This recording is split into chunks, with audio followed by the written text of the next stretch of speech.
Julie can't play the violin. Today, I was at my daughter Julie's violin concert. But despite waiting eagerly, she didn't appear. Worried, I went backstage and found her huddled over, clutching her arm. Apparently, the intense daily practice had caused severe pain in her arm, making it impossible for her to play. Come on, we've been waiting. Hurry up. In the concert hall, impatient shouts from the audience began to echo. The organizer was struggling, discussing with the staff what to do next. Isn't there anyone else who can perform? Anyone else? Everyone's waiting for her. There's no replacement. I know that. But what are we supposed to do? At this point, my body moved on its own. I'll go, no, I'll perform.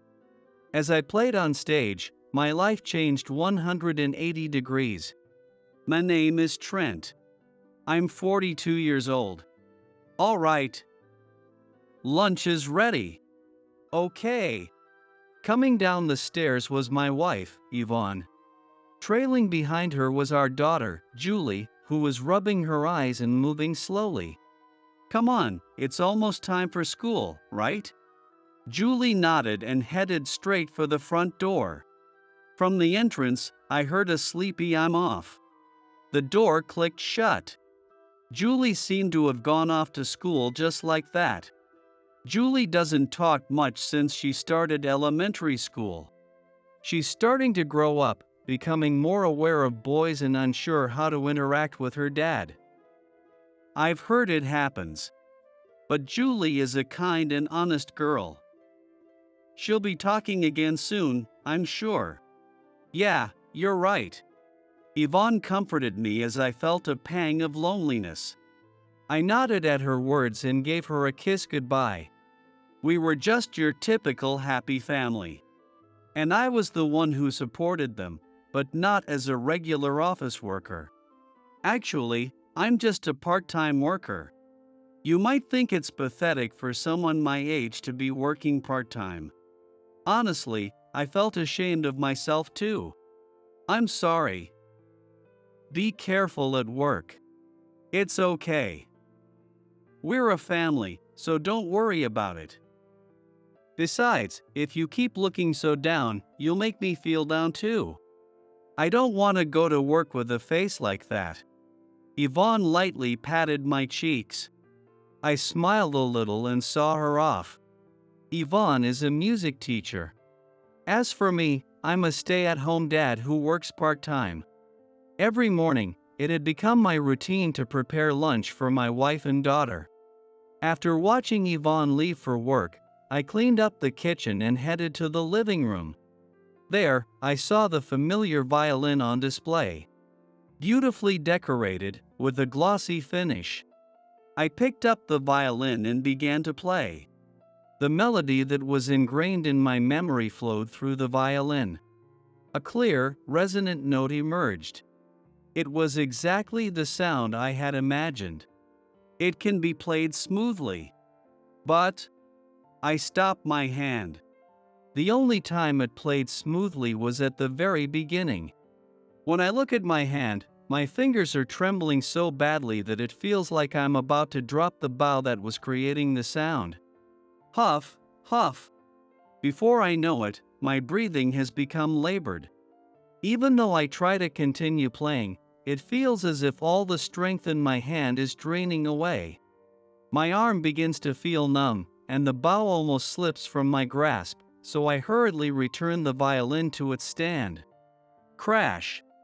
I placed it down a bit too roughly. But I don't have the luxury of checking whether the violin is all right. I'm too focused on trying to steady my shaking hands. Once, both Yvonne and I played the violin. We both graduated from music school and were praised by our teachers. More than anything, we loved playing the violin. But the world isn't that kind. Violinists aren't exactly rare, either here or abroad. But there are few professionals who can make a living from it. It's hard to make it with just the violin unless you have considerable talent. I really need to find a full-time job soon. Even while doing household chores, I browse job sites during my breaks. Even though I'm working part-time, my income is low. I can't keep putting all the burden on my wife. Before I know it, it's almost time for Yvonne and Julie to come home. I move around busily, opening the refrigerator repeatedly as I prepare dinner.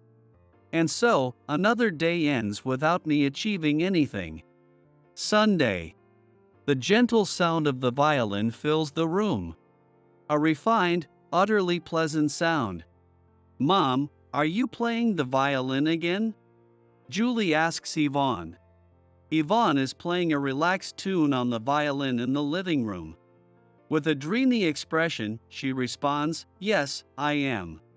Yvonne plays the violin on her days off. Unlike me, Yvonne enjoys the violin as a hobby. "Mom, you really love playing the violin, don't you?"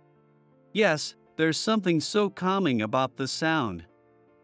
It feels so good." As I watch them, I'm in the kitchen, putting away the dishes. Whenever I go to the living room, Julie naturally retreats to her room, so I take my time cleaning up, allowing Yvonne and Julie to relax in the living room. I enjoy this time more than I thought I would. "Hey, Mom." "Yes? Can I try playing too?" "Oh, the violin?" "Of course, you can." In the living room, Yvonne happily hands the violin to Julie. She places her hands over Julie's and starts teaching her. "Hold it like this. Yes, that's right. Now, next, do this. Screech."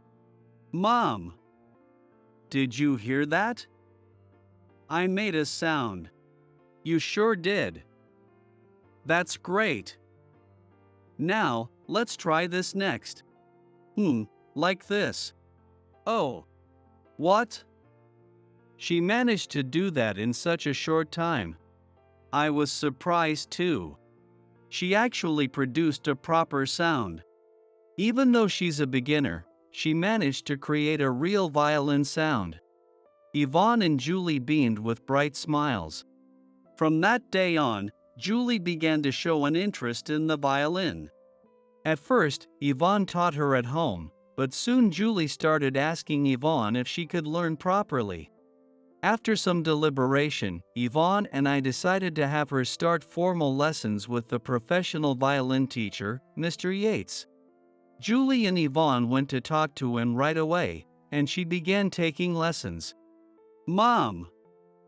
Hurry, hurry! Today's violin day."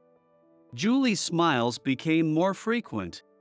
She used to retreat to her room often, but since she started learning the violin, she began going out more. It was a good sign. Then one day, Yvonne came to me excitedly, with Julie in tow. "Hey, darling." "Yes? What's up?" Yvonne spoke to me with a delighted expression. At that moment, I thought something good must have happened. Yvonne nudged the fidgeting Julie from behind, urging her to go ahead. Julie timidly approached me and showed me a piece of paper. I took it, curious. It's a thick piece of paper. Excellence Award." "What?" I let out a gasp of surprise. I looked at Julie. She gave me the shy smile I hadn't seen since she was a little girl. "Julie, you won an award." "Yeah," Julie answered shyly. Julie had won this award in front of renowned educators at a competition that seeks to discover promising talent from among many budding young musicians across the country. She's found something she's truly passionate about, and she's smiling more. This is wonderful. And the surprises didn't end there. "Hello, this is Trent. My wife, Yvonne, couldn't make it because of work, so I'm here instead." One day, I was called in by Mr. Yates, Julie's violin teacher. Since Yvonne was at work, I had to go, and I nervously walked into the violin class. "Are you Julie's father?" As soon as I entered the room, someone grabbed my hand. Yes, I am. I'm Julie's father." I answered hesitantly, realizing that the person was Mr. Yates. After thanking him for all he's done, Mr. Yates hurriedly made me sit down and offered me a chair.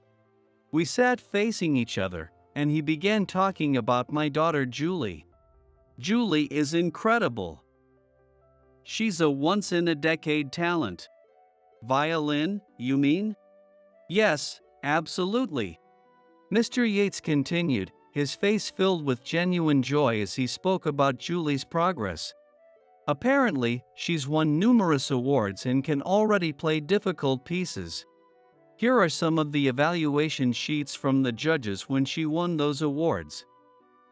All of them are near perfect scores. Even I find Julie's performances truly remarkable." I look over the evaluation sheets from the competition judges where Julie participated. Just as Mr. Yates said, the scores were impressively high. More than that, the comments in the remarks section were all words of praise for Julie. But it wasn't just praise, each sheet also included detailed feedback on what she should work on and how to improve her performance. The judges had clearly put a lot of thought into their feedback, resulting in a significant amount of text. Therefore, I would like to suggest that she start studying to become a professional musician. With that, Mr. Yates handed me a slightly thick document. I listened as I took it from him. "A change of plan?" "Yes. Julie is eager, and I think switching to a plan aimed at professional training would be a great idea. What do you think?" I couldn't quite grasp the reality of it.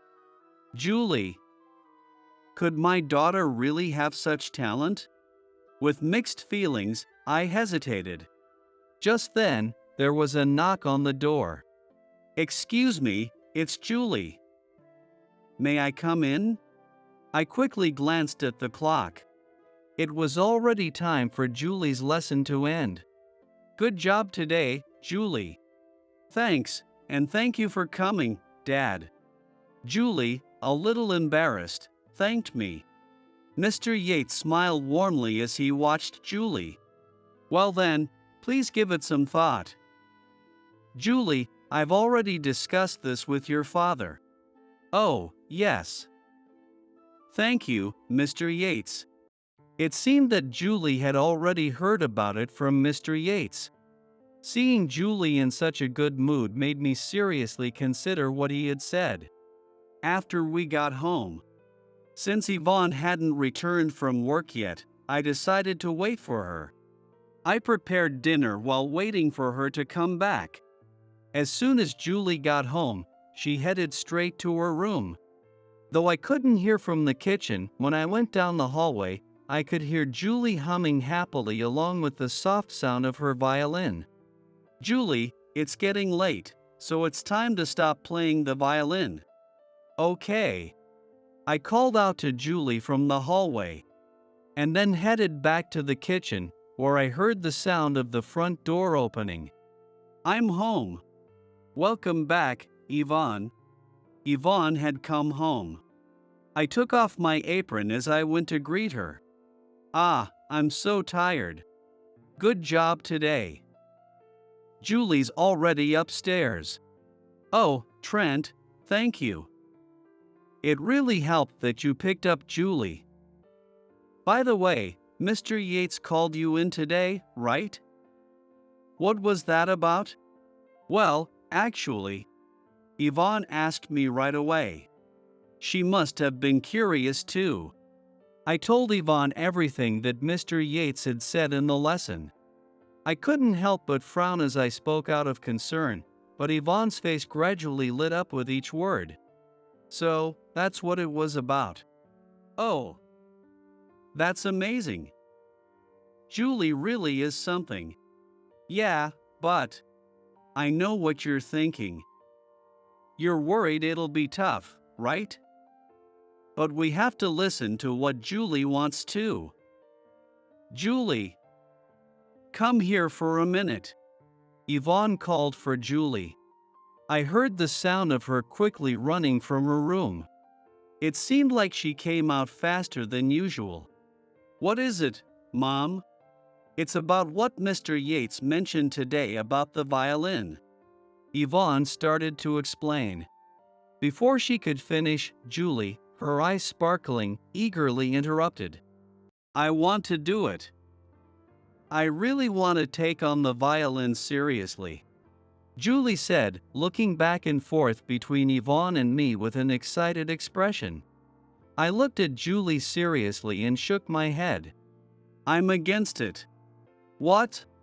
The hopeful expression on Julie's face instantly crumbled. She probably thought I would definitely say yes. The joyful look on her face twisted into one of hurt and confusion because of my words. Listen, the world of violin isn't as easy as it seems. Only a handful of people can make a living playing the violin.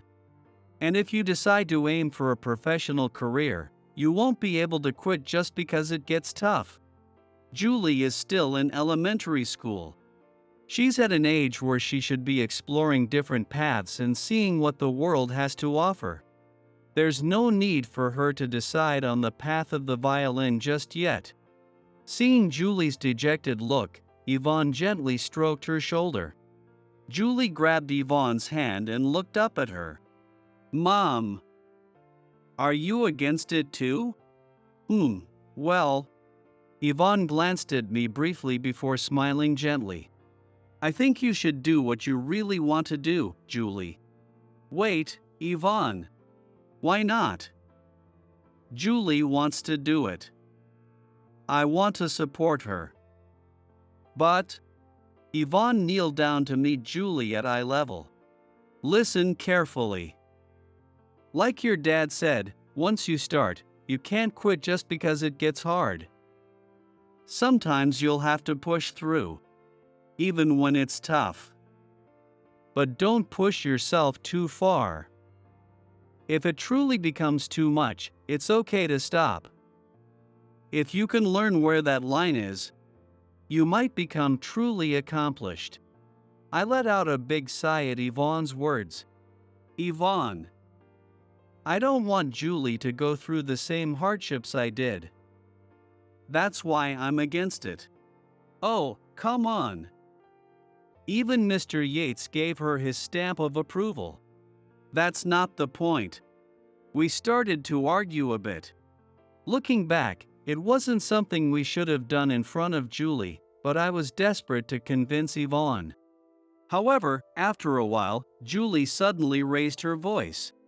Okay, Dad. What? Julie faced me with a determined look. It was a face that had made a decision. There's a international competition coming up. I was talking with Mr. Yates about entering it. If I win that competition, will you allow me to study to become a professional? The international competition. I widened my eyes when I heard the name. It's a competition known to violinists. It's also a prestigious event that many young violinists enter as a rite of passage. I was deeply conflicted. In the end, I finally gave in and said, all right then. From the next day, Julie became even more dedicated to her violin practice. To meet Julie's request to practice more at home, Yvonne and I assembled a foldable soundproof room we had stored away in the garage. Julie started spending every day inside, practicing. At first, Julie played the violin with joy, but gradually, her expression grew more serious as she immersed herself in practice. Julie, dinner's ready. Julie, come down for dinner. Yvonne and I would call her for dinner. But, of course, Julie couldn't hear us while she was practicing in the soundproof room. It became a routine for Yvonne to open the soundproof room's door and call Julie for dinner. Julie, I've told you to set a schedule, haven't I? You need to eat dinner properly. But I want to use dinner time to practice too. You can't do that. You need to eat properly. And practicing constantly isn't good either. Didn't Mr. Yates tell you that taking breaks is important? He did. Julie looked down, chastised by Yvonne. Lately, there had been more days like this when Yvonne had to scold her. But the next day, Julie would make the same mistake again. She was truly giving it her all. One day, Yvonne had to work late, so she wouldn't be home until later. Dinner's almost ready. I guess I should go get Julie.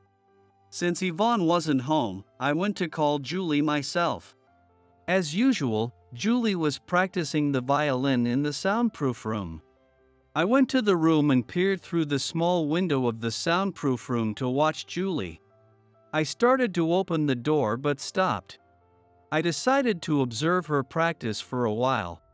For some reason, I felt curious. The violin Julie held produced a beautiful sound.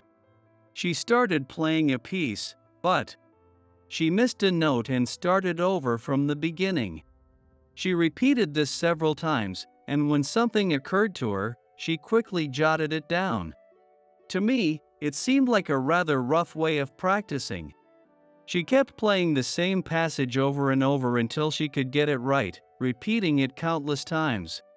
Oh, you're supposed to do it like that. No, wait. Don't play it like that continuously. Ah. I couldn't help feeling frustrated. At this rate, she would wear herself out. I watched for a little longer, but I couldn't hold back any longer and opened the door to the soundproof room. Julie. Ah. Dad, you scared me. Julie jumped at the sound of my voice. I'm sorry. I was just concerned. Are you struggling with that part? You've been playing it over and over. Yeah. I just can't seem to get it right. Play it for me. Ha? Go ahead, just like you were doing earlier. Oh, okay, Responding to my request, Julie played the violin. And again, she stumbled over the same spot. Ah. I knew it. I gently placed my hand over Julie's. Dad? What are you doing? Originally, your hand was positioned here, right? Now, just move it over here. Imagine it flowing smoothly and relax your arm. Let's try again. 1, 2, 3, 4, 1, 2, 3, 4. Okay. Julie began playing again, following my lead. 1, 2, now. Relax your arm. It's too tense. Yes, like that. Oh. Julie's face lit up with surprise. She finally managed to play the part she had been struggling with. She looked at me with a joyful expression. Wow. That's amazing. I was just putting too much tension in my arm. That's why it felt so awkward. Thanks, Dad. Oh, well, yeah, no problem. I felt a bit embarrassed by Julie's praise. I stepped back from her a little, feeling shy. I couldn't help but intervene when I saw her struggling. For now, let's have dinner. Your mom's still at work. Okay, I'll be right there. No, I'm going to watch and make sure you actually stop this time. It's important to rest properly too. You sound just like Mom. All right. Let's go eat. Okay. Julie reluctantly put down her violin and left the soundproof room. From that day on, I started checking in on Julie's violin practice more often. I was worried about her, but I was also happy to be talking with her more, as she hadn't been very communicative lately. I thought she'd tell me to stop interfering. But when it comes to the violin, she listens to me. Yes. Julie never complained when it came to my guidance on the violin. She listened intently, put my advice into practice, and understood it fully. Through the violin, Julie and I began to reconnect and rebuild our father-daughter relationship. Gradually, her expression softened, and I found myself able to talk to her naturally again. And as I spent more time helping her with practice, I realized something. Her concentration was incredible. When she played the violin, she was so focused that she didn't even hear other people's voices. But her playing wasn't stiff at all.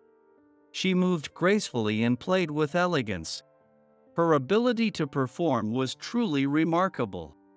Her willingness to learn was another great quality. She absorbed everything she was taught. The more she learned, the better she became. I was particularly impressed by how quickly she could incorporate what she had just been taught into her playing. Mr. Yates was right about her talent. I can see it now. She really does have a gift. But while I was amazed by Julie, she was equally surprised by me. One day, during practice, Julie suddenly praised me. "Dad, you're amazing. I had no idea you could play the violin like this. Why don't you play more often? Mom still plays sometimes on the weekends." "Well, I'm not like you, Julie. I don't have the courage." Courage?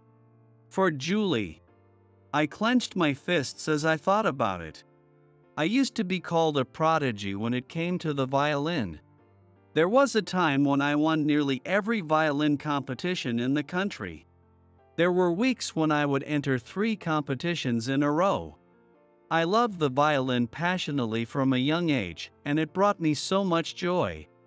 So, I decided to go abroad to study and pursue a professional career. Everyone had high expectations for me, and I believed I could make it. But reality was far harsher than I imagined. In the country where I studied, I struggled with the language and cultural barriers. It wasn't an English-speaking country, so even though I had learned some basic phrases, everyday conversations and regional accents were far more difficult than I expected. On top of that, I had to adhere to strict etiquette, which took my focus away from my music studies. I tried to be friendly and build relationships with my classmates, who were all striving to improve. But misunderstandings only deepened my isolation. My professors constantly criticized me for not respecting traditions, and the confidence I had at the beginning of my studies quickly eroded. It soon became evident in my demeanor and posture, and those around me began mocking me, throwing out words I couldn't even understand. By the time I realized it, the situation had escalated to severe bullying, and I fell into a slump. Despite my mental state, the competitions wouldn't wait. I found myself standing on stage, exhausted both physically and mentally. My performance lacked any grace, and the audience responded with jeers and boos. In such a large venue, in front of so many people, I fled back to the US, filled with shame and sadness. Since then, every time I tried to play the violin, the memories of that time would flash back, and I just couldn't play anymore. But you're different from me. You'll be okay. I'm sorry I've been so against it. From now on, I'll support you with all my heart. Together with your mom. Dad. Julie reached out and held my clenched fist. It was as if she was telling me everything would be all right. The way you've been teaching me, Dad, your playing was really amazing. I realized right away how much you must have practiced to produce that sound. How hard you must have worked. No matter what anyone else says, you're the best in the world to me. Well, look at that. You're making me blush with such kind words. Hey, I'm being serious. Ah, thank you, Julie. I quickly stood up. I felt like I was about to cry. I pretended to check the time as I opened the door to the soundproof room. I didn't want Julie to see my face. All right, I need to start making dinner. Your mom should be home soon. I hurried to the kitchen, speaking in a somewhat clumsy manner. Julie's words filled me with joy. A few days later, the day of Julie's competition finally arrived. Yvonne and I waited anxiously for the results. But deep down, we already knew the outcome. We believed in Julie. Okay, I'm going to show you now. Julie called out to Yvonne and me. We both nodded. Ta-da! Eh? Julie pulled out a piece of paper.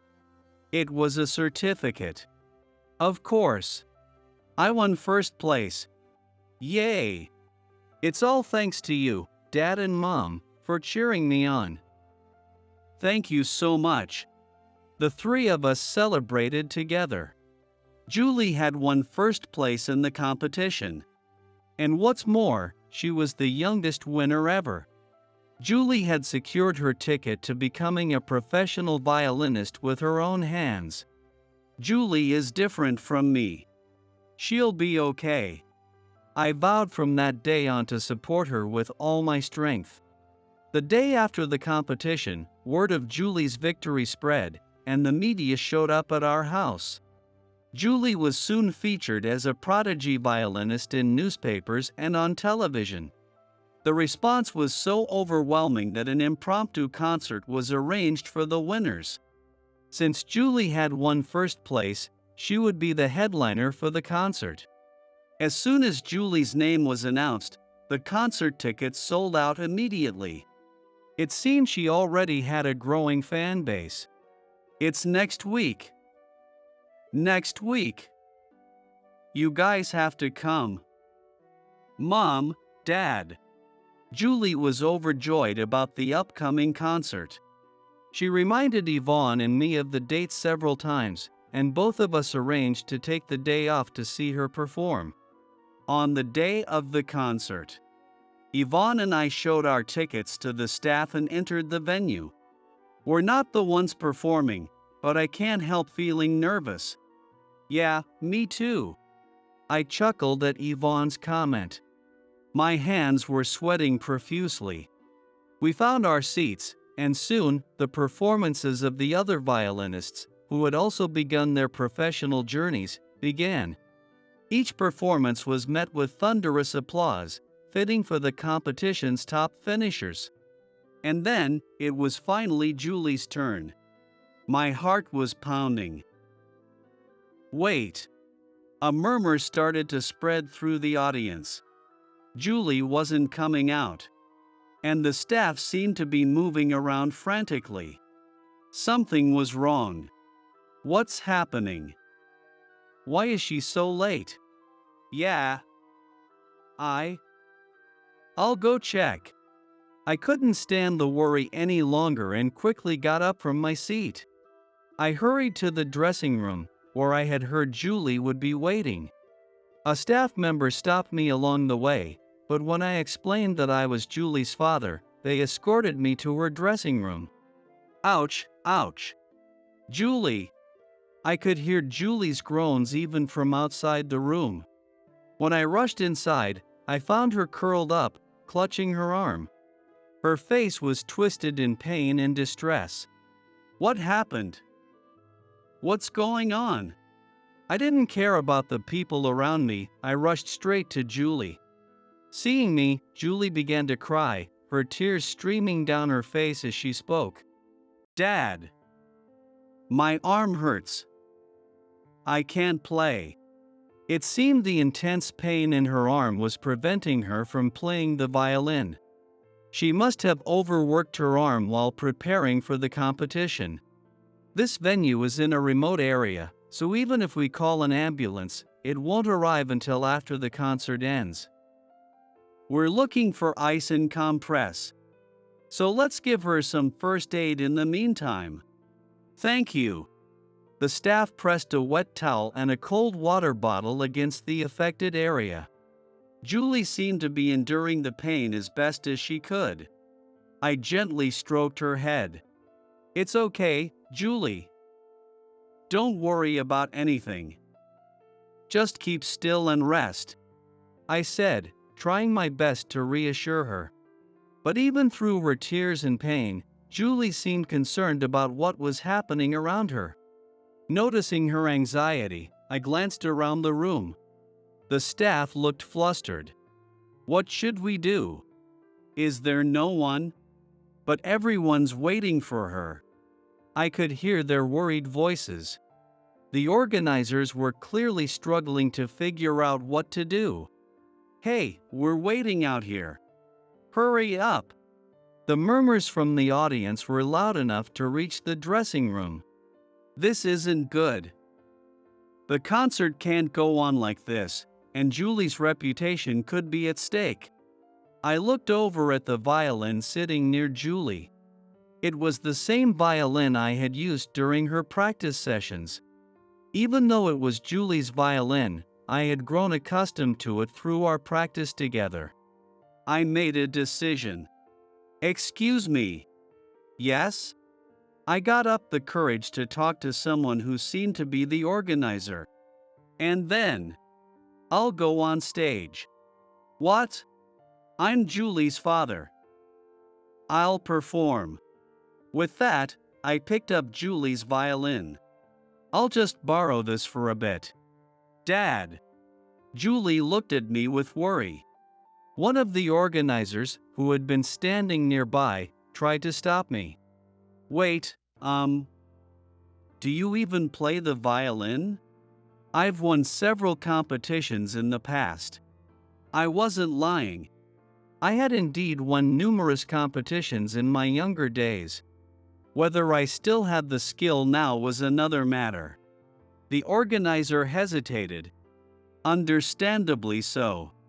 After all, the plan was for a young girl to perform on stage, not some middle-aged man whose abilities were unknown. However, they are unable to find a replacement and are keeping the audience waiting for a long time. We can't just send out one of the performers who has already finished playing again. As the organizer hesitated, clearly at a loss, Julie suddenly shouted out, "My father is incredible. He's been teaching me almost every day outside of lessons. He's an amazing violinist. Don't you know Trent? Wait. Trent? You mean that Trent?" The older organizer seemed to recall my name. Trent. I remember you now. You were quite the violinist back in the day. So, you've continued playing? Well, I've had a long break. I see. All right, I'll let you take the stage. Can I count on you? Thank you. I won't let you down. I gripped my violin bow and declared emphatically, "Who would have thought I'd get to hear you play again? It's worth living a long life, I tell you. Hey! Hurry up and get the stage ready. We're about to hear Trent's performance." I made my way to the stage. Before leaving the dressing room, I glanced back at Julie. She smiled at me encouragingly and gave a firm nod. With Julie's violin in hand, I stepped out to the center of the stage. As the spotlight finally fell on the performer, the audience fell silent for a brief moment. But then, they quickly realized something was off, and the murmurs and whispers began to ripple through the crowd. Facing the audience, I spoke into the microphone. I'm Julie's father. Unfortunately, my daughter had an accident and can't perform. I will be playing in her place. Before I could even finish my sentence, boos erupted from the audience. Are you kidding me? We've been waiting for Julie. Give us our money back. The number of boos was significant, but I raised the violin and moved into playing position. My hand, gripping the bow, trembled. The large venue, the dazzling stage, and the dissatisfied voices of the crowd all brought back memories of that dark time when my mind was in turmoil. But this time was different. My daughter and wife were counting on me. I scanned the audience, and there she was, Yvonne, hands clasped together, looking at me with unwavering support. The memories of crumbling under pressure tried to surface, but I pushed them aside. I took a deep breath, letting everything go. I drew the bow. The sound resonated through the hall. Suddenly, the entire venue fell silent. I couldn't even hear a cough. The boos ceased, and those who had been complaining fell quiet. Many in the audience widened their eyes, now fully attentive to my performance. What felt like a long yet fleeting moment passed as I poured everything I had into the music. My body began to tingle with a familiar numbness. But I played to the very end. I had performed a piece in front of so many people, from start to finish. Bravo!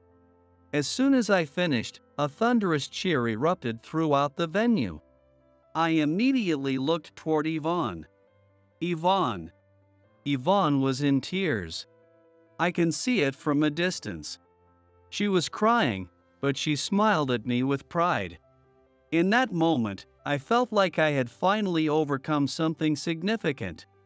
Riding that wave of emotion, I performed a few more pieces, relishing the applause that followed. When I finally stepped off the stage, my arms were tingling from the exertion. But it was a satisfying, almost joyful, pain. I can do this again. I can play the violin. Dad! Whoa! Julie? Are you okay? How's your arm? Julie rushed out and jumped into my arms. Dad, thank you. That was an amazing performance. It was so beautiful. Julie showered me with praise, one compliment after another, like a storm of affection. Her words filled me with a profound sense of happiness. To be praised by my own daughter, it was the best feeling. I hugged Julie back tightly. Thank you. It's all thanks to you and Yvonne. In the days that followed. Since that day, my hands no longer trembled when I played the violin.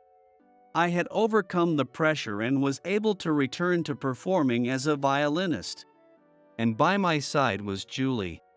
Yes, we are now performing as a father-daughter violinist duo.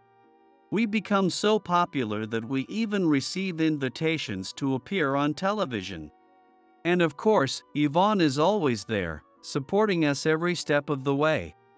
Julie fully recovered from her injury, and now she stands beside me, playing better than ever.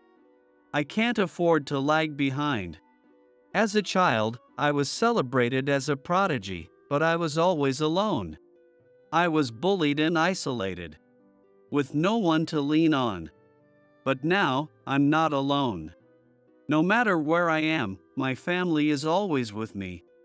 I've come to realize the importance of having a supportive family. And I know now that my desire to protect my daughter has guided me in the right direction.